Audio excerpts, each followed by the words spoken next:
नमस्कार दोस्तों, आज है 24 अक्टूबर 2021। राष्ट्रीय संस्करण दैनिक जागरण से संबंधित जितना भी इम्पोर्टेंट न्यूज है, सारे न्यूज को इस वीडियो में डिस्कस करेंगे। साथ में आप लोग इसका पीडीएफ टेलीग्राम ग्रुप से डाउनलोड कर लीजिएगा, जिसका लिंक आपको डिस्क्रिप्शन में दिया गया है। पहला इम्पोर्टेंट न्यूज है कि दबाव, उम्मीद और स्वाभिमान का मुकाबला है। तो भारत और पाकिस्तान के बीच में आज जो है T20 मैच है वर्ल्ड कप का, ठीक है। तो इसी के बारे में बातचीत यहाँ पर की जा रही है। नेक्स्ट है कि कश्मीर के युवा दे दुश्मन को जवाब किसके द्वारा बोला गया है, तो अमित शाह के द्वारा बोला गया है। अनुच्छेद 370 हटने के बाद जो है पहली बार जम्मू कश्मीर पहुंचे हैं अमित शाह। तो अमित शाह कौन है, तो भारत के गृह मंत्री हैं। साथ में आपको याद रखना है कि जो जम्मू कश्मीर है, जम्मू कश्मीर के उपराज्यपाल कौन है, तो मनोज सिन्हा है। कौन है? मनोज सिन्हा। उसके बाद नेक्स्ट है कि CDS बोले चीन से दक्षिण एशिया की स्थिरता को खतरा है। तो CDS कौन है, तो चीफ ऑफ डिफेंस स्टाफ कौन है भारत के, तो बिपिन रावत हैं, ठीक है। बिपिन रावत है, आपको इतना याद रखना है। उनके द्वारा बोला गया है कि चीन से जो है दक्षिण एशिया की स्थिरता को खतरा है। तो उनके द्वारा कोई गलत बात भी नहीं बोला गया, एकदम सही बोला गया है। नेक्स्ट है कि न्यायपालिका के लिए पूर्ण वित्तीय स्वायत्ता चाहते हैं CJI का फुल फॉर्म क्या होता है? CJI chief justice of India.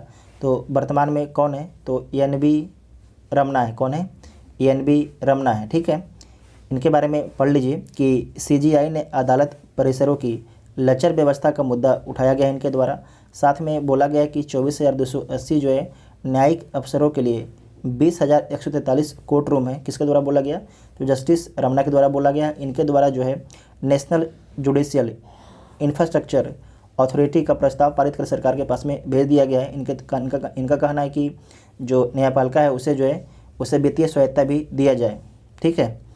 इसमें आपको याद रखना है जो सुप्रीम कोर्ट के जज होते हैं कितने वर्ष में रिटायर होते हैं, तो 65 वर्ष की उम्र में रिटायर होते हैं। जबकि जो हाई कोर्ट के जज होते हैं ये आपके 62 वर्ष की उम्र में रिटायर होते हैं। इसके बारे में नोट कीजिएगा, एग्जाम में पूछा जाता है, ठीक है। और वर्तमान में सुप्रीम कोर्ट में कितने जज होना चाहिए, तो आपके 34 जज टोटल आपके होना चाहिए, ठीक है। लेकिन वर्तमान में कितने हैं? वर्तमान में आपके 33 जज हैं। एक पोस्ट अभी भी खाली है सुप्रीम कोर्ट में। नेक्स्ट है कि आगे की चुनौतियों के साथ काम करने की ज़रूरत, प्रधानमंत्री मोदी।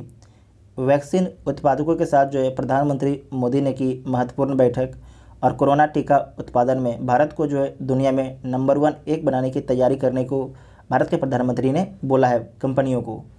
नेक्स्ट है कि सरकार की झोली भरेंगे ऑनलाइन फैंटेसी गेम से। ये क्या होता है, तो जैसे आप लोग ऐड देखोगे ड्रीम 11 का, इसमें क्या होता है कि अपना टीम बनाना होता है। जो भी अगर क्रिकेट से संबंधित मैच हो रहा है तो उसमें अपना टीम बनाना होता है और उसमें 11 खिलाड़ियों को चूज करना होता है और उसमें आपके एक तरीके से पॉइंट दिया जाता है। तो एक तरीके से इसे बोले तो जुआ ही है, लेकिन जो कंपनियां इसे जुआ नहीं बोलती है, इसे क्या बोलती है कि कौशल गेम है, मतलब कि स्किल से संबंधित ये गेम है, ठीक है। और इसमें क्या है कि भारत सरकार को फ़ायदा होगा, भारत सरकार को इसमें टैक्स ज़्यादा मिलेगा।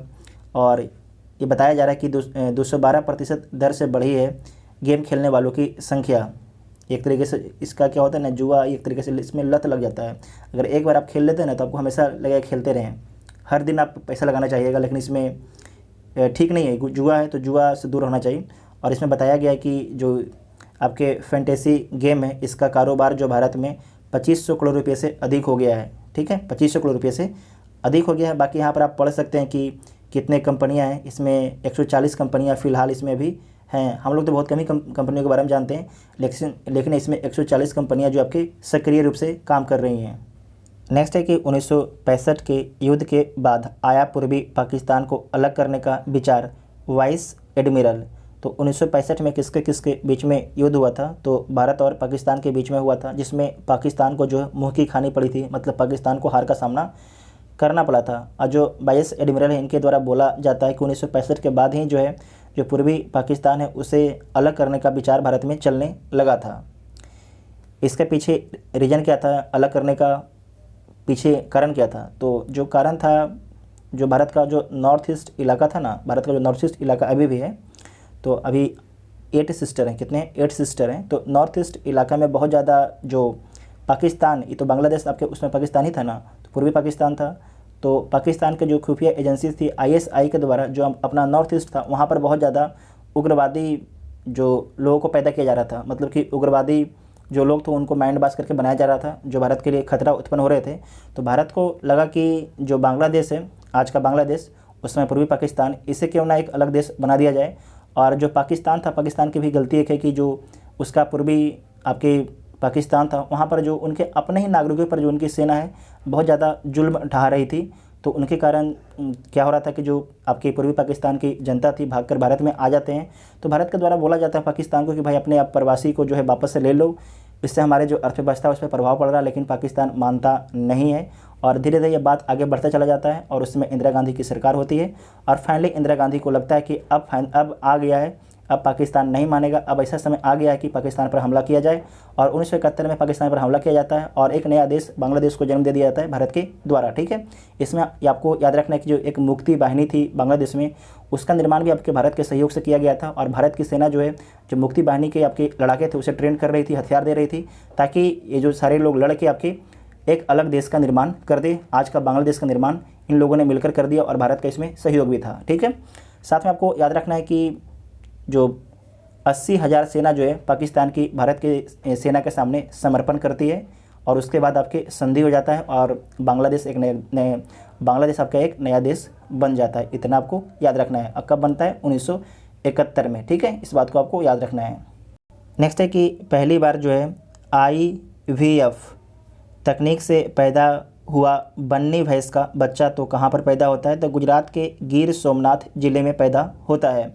IVF होता क्या है? तो इसका फुल फॉर्म होता है इन वेट्रो फर्टिलाइजेशन, इसका फुल फॉर्म होता है। और ये क्या होता है? इस तकनीक में जो है किसी मादा के अंडाशय से जो है अंडे को अलग कर उसका संपर्क द्रव माध्यम में शुक्राणु से कराया जाता है और इसके बाद जो है निषेचित अंडे को जो है मादा के गर्भाशय में डाल दिया जाता है। उसके बाद जो है ये बच्चा पैदा हुआ है। इसका नाम क्या है? बन्नी भैंस का बच्चा है। ठीक है, बन्नी एक प्रजाति है। गुजरात के कच्छ के क्षेत्र में पाई जाने वाली जो है यह नस्ल शुष्क वातावरण में देती है अधिक दूध। और गिर सोमनाथ के डेयरी किसान के फार्मा में 5 और भैंसों का भी इसी तकनीक से कराया गया है गर्भधारण। ठीक है, तो पहला बच्चा इसे नोट कर लीजिएगा, आपसे पूछा जा सकता है, या तो फिर ये किस राज्य की भैंस की नस्ल है ये भी पूछा जा सकता है, तो गुजरात की है। नेक्स्ट है कि अब अयोध्या कैंट होगा फैजाबाद जंक्शन का नाम। जो पहले फैजाबाद जंक्शन था उसका नाम क्या कर दिया गया है? तो अयोध्या कैंट कर दिया गया है उत्तर प्रदेश सरकार के द्वारा। पहले ही जो फैजाबाद शहर था उसका नाम क्या कर दिया गया है? तो उसका नाम चेंज करके कर दिया गया था अयोध्या। अब उसके स्टेशन का नाम भी बदल दिया। यहाँ पर देखिए जो फैजाबाद जंक्शन था उसे क्या कर दिया गया है? अयोध्या कैंट कर दिया गया। नोट कर लीजिएगा, आपसे एग्जाम में पूछा जा।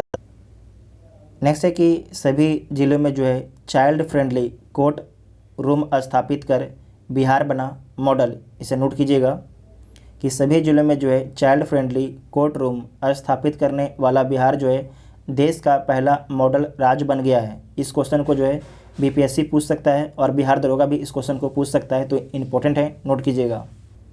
नेक्स्ट है कि बिजली क्षेत्र में नए नियमों का ऐलान, सेक्टर से जुड़े अंशधारकों को वित्तीय बोझ कम करने में मिलेगी मदद।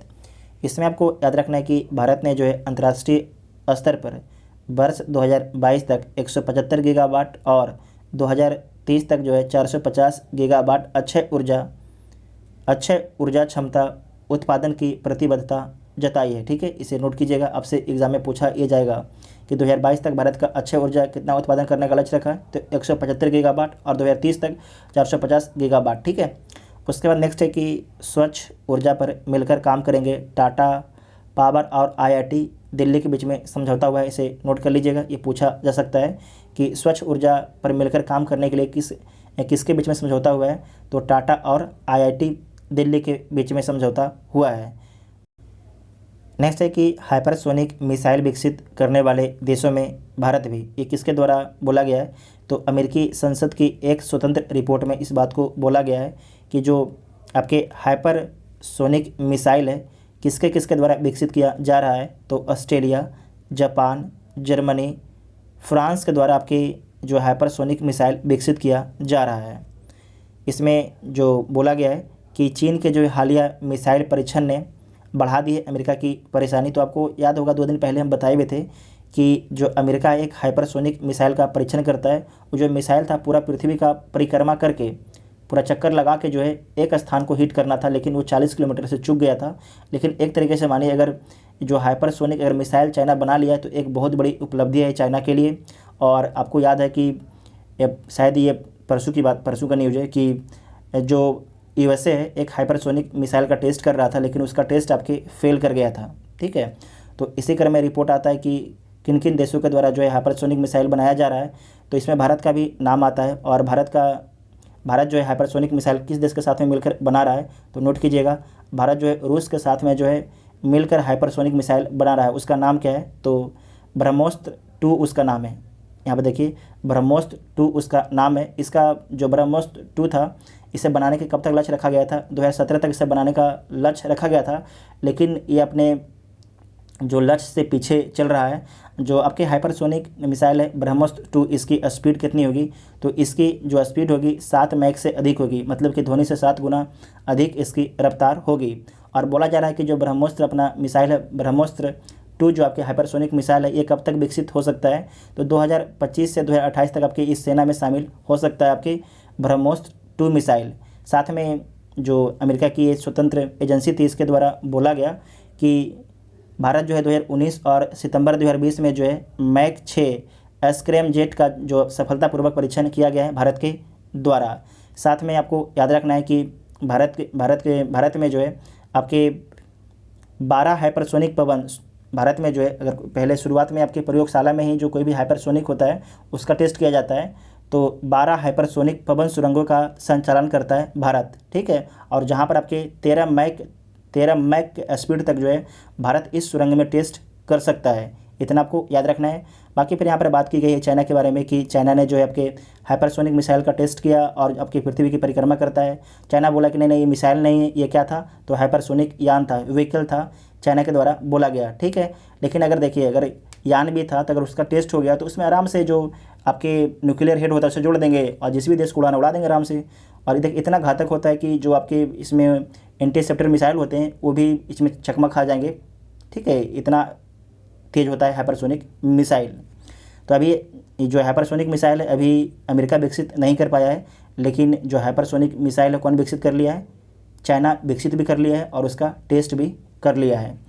उसके बाद नेक्स्ट है कि अब जिम्मेदारी भारतवंशी नीरा टंडन बनी व्हाइट हाउस में स्टाफ सेक्रेटरी। तो आपको नोट कर लेना है कि जो स्टाफ सेक्रेटरी कौन बनती हैं व्हाइट हाउस में, तो नीरा टंडन बनती हैं जो भारतीय वंश की हैं। उसके बाद नेक्स्ट है कि कट्टरपंथी संगठन TLP को रोकने को इस्लामाबाद में अर्धसैनिक बल तैनात।